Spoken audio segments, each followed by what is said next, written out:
चलिए बढ़िए आगे। कोरोना वायरस के चलते लागू लॉकडाउन 4 में सरकार बनाम विपक्ष के बीच रस्साकसी का जो सिलसिला है, जो दौर है, वो लगातार जारी है। प्रवासी मजदूरों के लिए बसों को लेकर योगी सरकार और विपक्षी पार्टी कांग्रेस के बीच हुआ विवाद थमता नजर नहीं आ रहा और आरोप प्रत्यारोप के बीच अभी भी मजदूरों का हाल बेहाल है।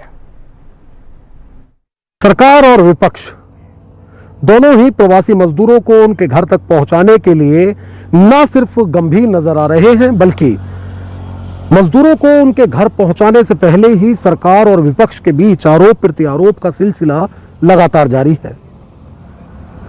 हिंदी खबर की टीम बुलंदशहर में इस वक्त मौजूद है और हम यहां ये जानेंगे कि लगातार जो सरकार की ओर से मजदूरों को उनके गंतव्य पहुंचाने के लिए कदम उठाए जा रहे हैं, क्या उसके बाद जो मजदूर देश के अलग अलग शहरों से पैदल ही बुलंदशहर पहुंच जा रहे थे या फिर लोडिंग वाहनों में सवार होकर बुलंदशहर पहुंच जा रहे थे, क्या अब उन लोगों का पैदल बुलंदशहर पहुंचने का सिलसिला रुक गया है?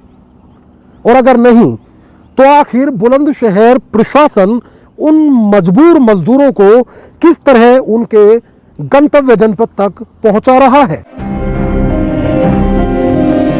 प्रवासी मजदूरों के लिए कांग्रेस की बसों का विवाद उलझता ही जा रहा है। यूपी की योगी सरकार और कांग्रेस के बीच वार पलटवार चल रहा है, मगर इस सब के बीच अब तक मजदूरों को कोई राहत मिलती नहीं दिखाई दे रही। सत्ता और विपक्ष के बीच आरोप प्रत्यारोप तो खूब लग रहे हैं, मगर उसके बाद भी प्रवासी मजदूरों को उससे कोई राहत नहीं मिल रही।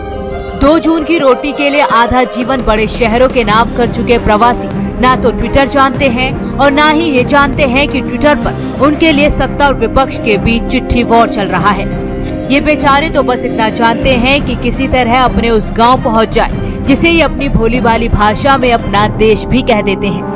हिंदी खबर की टीम ऐसे ही प्रवासियों का हाल जानने के लिए बुलंदशहर की उस सीमा पर पहुंची जिससे निकलने वाला रास्ता ग्रेटर नोएडा के साथ गाजियाबाद और दिल्ली को जोड़ता है। सीमा पर टीम की मुलाकात उन मजदूरों से हुई जो दिल्ली यूपी बॉर्डर पर बस सुविधा न मिलने के बाद पैदल ही बुलंदशहर की सीमा तक आ पहुँचे। कहाँ से आप आ रहे थे, कहाँ जा रहे हैं और करते क्या हैं आप? मजदूरी करते हैं। कहाँ से आ रहे थे? रेवाड़ी से। कैसे कैसे यहाँ तक आए? पैदल आए हैं? अकेले हैं और लोग साथ में हैं? नहीं, मैं अकेला हूँ जी। ये बैग में क्या खाने पीने का कुछ सामान है? कुछ नहीं। ये पानी की बोतल खाली कब हुई? तो अभी खरीदे थे एक पानी की बोतल। अच्छा, इतनी जगह जब आप गुजर के आए होंगे जहाँ से, तो कोई ना कोई तो पुलिसकर्मी आपको वहाँ पुलिस मिली होगी। दिवाली से आप लगातार आ रहे हैं। पुलिस मिले हैं, वहाँ भी मिले हैं और वहाँ से घुमा भी रहे हैं। फिर हम बोले लोग कि ना जाओ, आगे में पुलिस है, लोग वहाँ बैठा रहे हैं लोग बस में। तो यहाँ आपको रोका बस में बिठाने के लिए। इससे पहले हरियाणा से जहाँ से आप आ रहे हैं, इतने आप बॉर्डर क्रॉस करते हुए यहाँ बुलंदशहर तक आए होंगे, किसी ने नहीं कहा कि बस से चला जाइए, पैदल ना जाइए? नहीं, कोई नहीं। वहाँ एक और सुहाना में पकड़े थे तो वहाँ बोल रहे हैं कि पास दिखा। और हम बोले सर पास तो नहीं है मेरे पास। अच्छा, मजदूर वाला पास चाहते हैं, आपके पास पास नहीं है? नहीं। अच्छा, आपके तो और भी बहुत साथी ऐसे होंगे जिनके पास पास नहीं है। वो सब लोग जिधर जिधर का चला गया। आप कहाँ के रहने वाले हैं? मैं यूपी का रहने वाला हूँ। यूपी कौन सा जिला? चित्रकूट के हैं। तो कहाँ से अभी आए हैं? लुधियाना से। कैसे आए हैं यहाँ तक? वहाँ से पैदल आए हैं, कुछ देर अगर ट्रक वाले बैठा लेते थे नहीं, वो उस चीज में आए हैं। या तो पैदल चलते हैं या ट्रक वाले अगर बिठा लेते हैं तो? हाँ। तो खाने पीने का कैसे रहा? कितने दिन से आप चल रहे हैं? मैं कल से चला हूँ, आज यहाँ आ पाया हूँ। कुछ खाने पीने को रास्ते में मिल रहा था? किस तरीके से कुछ खाया आपने? हाँ, खाते हैं, मिल जाता है रोज, रास्ते में कोई बांटता है तो मिल जाता है तो खा लेते हैं, अगर नहीं मिलते तो चलते रहते पैदल। अभी यहाँ पीछे पुलिस वाले थे तो लोग मतलब खाना खिलाए थे। अच्छा, अगर ये समझे जैसे 2 दिन आप बता रहे हैं आपको निकले हुए हो गए, तो इन 2 दिनों में आपने कितनी बार खाना खाया होगा? वही मुझसे कभी मिलता समय, कभी नहीं मिलता साहब। अच्छा, तो अभी आपको किसी ने रोका यहाँ कि आप जाइएगा? वो लोग साहब रोके थे कि यहाँ पे रुको, फिर देखते हैं कि आप बस होगा तो उसी में जुगाड़ करके तुमको भेजेंगे। हिंदी खबर के कैमरे पर दर्द बयां कर रहे ये मजदूर हरियाणा राज्य के अलग अलग शहरों से बुलंदशहर पहुंचे थे।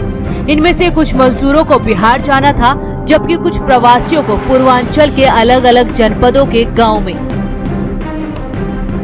इसके बाद हमारी टीम उन मजदूरों के पास पहुंची जो दिहाड़ी मजदूर सिकंदराबाद औद्योगिक क्षेत्र स्थित कंपनियों में ठेकेदार के अंडर में मजदूरी करते थे। मगर लॉकडाउन के बीच जहां इन दिहाड़ी मजदूरों को काम से निकाल दिया गया, तो वहीं पिछले 2 महीने का कोई वेतन, कोई मानदेय इन मजदूरों को नहीं दिया गया। सवाल ये उठता है कि जब सीएम ने प्रशासनिक अधिकारियों को उद्यमियों से मजदूरों को लॉकडाउन के दरमियान 2 महीने का वेतन दिलाने के निर्देश दिए थे, तो फिर ऐसी तस्वीरें सामने क्यों आ रही हैं? मैं गुडलक में काम करता था जी। इन 2 महीने के बीच में जब आप नहीं गए हैं या इससे पहले जैसे आप रुक गए थे, आपको पैसा दिया कंपनी ने? नहीं मिला, कुछ नहीं मिला। कुछ नहीं मिला।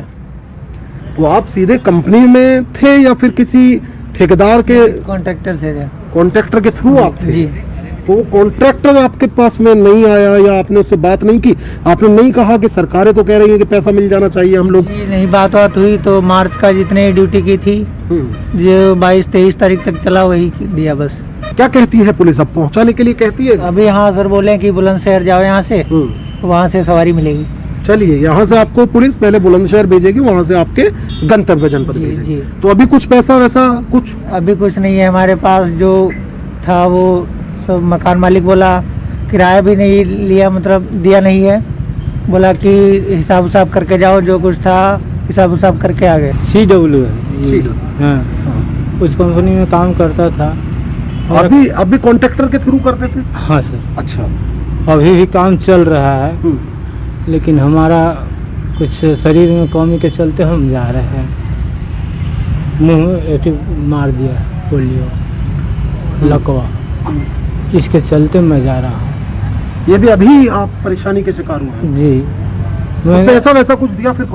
ठेकेदार पैसे दिया था इलाज कराने के लिए, हमें दिया, लेकिन पेमेंट जाने के टाइम में नहीं दे रहे हैं कि अब नहीं दे रहे हैं। हाँ। बस जिस वक्त आपको ये परेशानी हुई थी, हाँ, तब आपको पैसा दिखाइए, एक बार जरा थोड़ा सा दिखा दीजिए।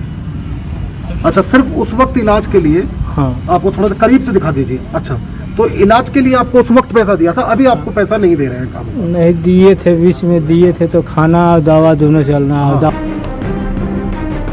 टीम की मुलाकात एक ऐसे दिहाड़ी मजदूर से हुई जो काम के दौरान पैरालिसिस का शिकार हो गया, मगर बावजूद इसके कंपनी प्रबंधन और ठेकेदार ने कुछ पैसे में ही खाना पूर्ति कर उसे घर के लिए रवाना कर दिया। खैर, टीम आगे बढ़ी तो टीम की मुलाकात ग्रेटर नोएडा सिकंदराबाद सीमा पर ड्यूटी कर रहे कोरोना योद्धा पुलिस कर्मियों से हुई।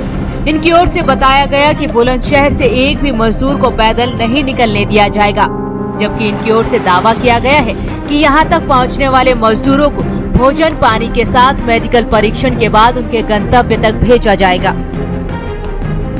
हम लोग जो पैदल लोग आ रहे हैं, SSP सर का और DM सर का आदेश है कि पैदल आने वालों को यहीं पे हम रोक के, बसें लगी हैं प्रशासन की तरफ से, बसों में ITI कॉलेज गफूरगढ़ी और एक और कॉलेज है, वहाँ पर जो है भिजवा दे रहे हैं वहाँ क्वारंटाइन सेंटर में, और उसके बाद उनको उनके जो गंतव्य के रवाना कर दिया जाता है। तो जो क्वारंटीन कैंप है वहाँ इनका मेडिकल परीक्षण होता होगा? उसके बाद मेडिकल, इनका पूरा मेडिकल होता है, चेकअप होता है, चेकअप के बाद ये लोग अपने जहाँ गुजारा है चले जाते हैं। तो जो लोग लोडिंग वाहन में सवार होकर आ जा रहे हैं, जैसे ये जो वाहनों की आप चेकिंग कर रहे हैं, अगर पाए जाते हैं तो उन्हें आप यहाँ उतरवा लेते हैं? जी हाँ, यहाँ उतरवा के और बस में हम रोडवेज में बैठा के, और बसें लगी हैं रोडवेज की, यहाँ से क्वारंटाइन सेंटर भेज के वहाँ मेडिकल करवा के वहाँ भेज दे रहे हैं।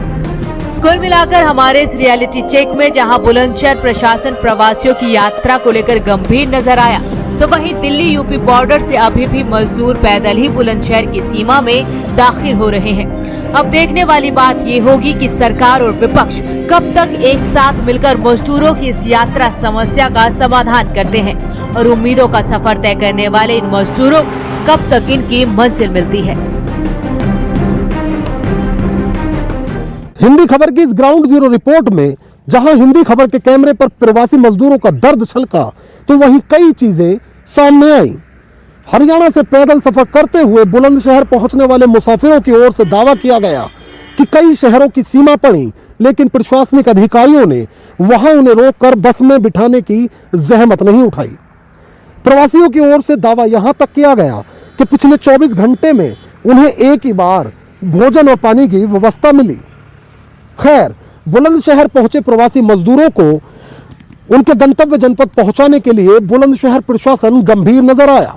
बुलंदशहर की सीमा में ही मजदूरों को रोककर उनके लिए न सिर्फ भोजन पानी की व्यवस्था कराई जा रही है, बल्कि उन्हें क्वारंटीन कैंप भेजकर मेडिकल परीक्षण के बाद बसों से उनके गंतव्य जनपद तक भेजा जा रहा है।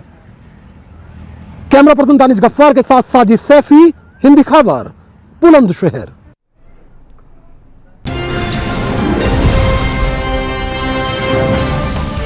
घंटी का बटन दबाइए और हिंदी खबर से जुड़ जाइए।